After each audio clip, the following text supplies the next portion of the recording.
The NBA-ABA merger happened over 40 years ago.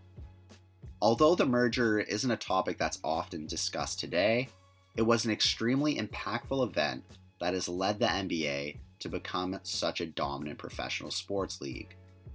In order to capture its importance, today I will be telling you the top 10 facts about the NBA-ABA merger. Number 10. The Nets gave away their best player ever to join the NBA. Julius Erving was a great player. As probably the greatest player in ABA history, there was no reason to think any different of the star once he joined the NBA. The New York Nets were from the ABA, and they originally had Erving. However, in order to join the NBA, the Nets were forced to give the New York Knicks $4.8 million in compensation for invading the New York City area. The Nets offered Julius Erving to the Knicks in return for waiving the $4.8 million fee, but the Knicks refused.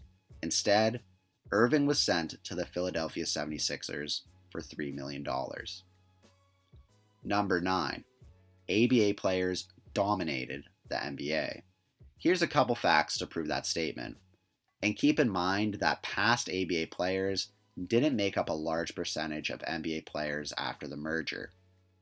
In the first NBA All-Star game after the merger, 10 of the NBA All-Stars were former ABA players. In the first post-merger season, 4 of the NBA's top 10 scorers had come from the ABA. Also, in the first NBA Finals after the merger between the Portland Trail Blazers and the 76ers, 5 of the 10 starting players were former ABA players. Number 8. The NBA-ABA merger was delayed for 6 years because of Oscar Robertson. As the president of the NBA's Players Association in 1970, Oscar Robertson filed a lawsuit on behalf of NBA players, arguing that an NBA-ABA merger violated antitrust laws. Antitrust laws are laws that force companies to remain competitive with each other, so that a monopoly won't be created. If a company is a monopoly, it means that a single company is in so much control of the market for a product that the company has the ability to change the price of a product with no fear of competitors giving better prices. In this case, the NBA Players Association was arguing that if the NBA and ABA merge, that means the two leagues are actively working together to limit competition for the market of professional basketball players, meaning that the league can pay players less and make more for themselves. Oscar Robertson's lawsuit did a lot of good for NBA players, and has continued to have major impacts for players today. Eventually, the lawsuit was settled in 1976, and the merger went through. Number 7. Current NBA franchises originate from the ABA. Since the NBA and ABA merged leagues, this means that a few teams from the ABA were lucky enough to join the NBA, but others weren't. The 4 teams from the NBA were the Denver Nuggets, Indiana Pacers, New York Nets, and the San Antonio Spurs. So if you're a fan of any of those teams, you can thank the ABA for their creation. Number 6. Owners of the ABA wanted the league to fail. Like any business, the main purpose behind it is to make money. This was no different for the ABA. However, in order to make the greatest amount of money possible, many ABA team owners hope to one day join the NBA and leave the ABA behind.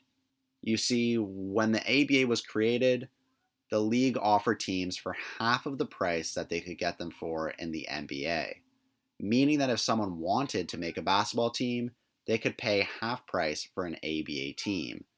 Then, if they joined the NBA a few years later, they would be saving tons of money.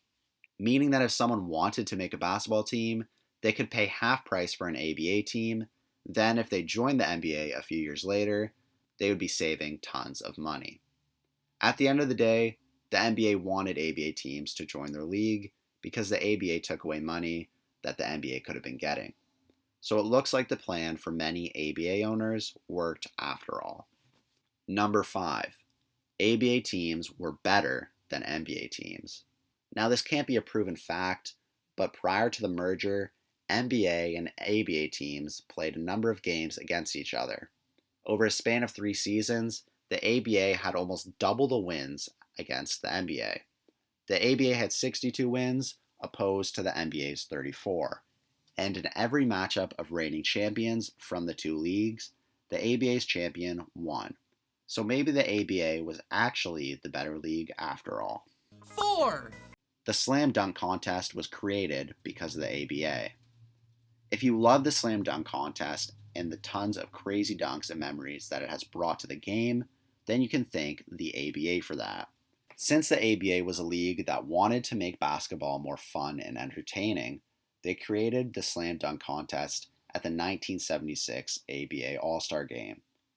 Once the two leagues merged, the NBA thought that it might be a good idea to hold its own dunk contest, so they implemented it in 1984. Number 3. Drafting of underclassmen. Prior to the merger, the NBA did not allow college underclassmen to enter the league, meaning that players would have to play at least 2 years in college before entering the league. Eventually, after the merger, the NBA followed the ABA's path of allowing the drafting of underclassmen, and this practice became quite common in the NBA, and it even led to high school players being drafted. So the Cleveland Cavaliers can thank the ABA for giving the path for LeBron James to be drafted out of high school. Number 2. The creation of the three-point line.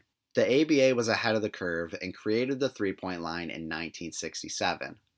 I guess this was another aspect of creating a fun and entertaining game of basketball. This move was way ahead of its time, as the three-point line is such a major part of the game of basketball today. The NBA didn't adopt the three-point line until 1979, after the merger of the two leagues. So all of you Warriors fans out there, thank the ABA for creating the three-point line, or you guys wouldn't have any chips from the Splash Bros. Number 1. I'm happy the ABA merged into the NBA to create one league. So that's it, everyone. What did you find to be the most interesting part of the NBA-ABA merger? Leave your thoughts in the comments section. Also, remember to like and subscribe to show your support for the channel. Thanks for watching.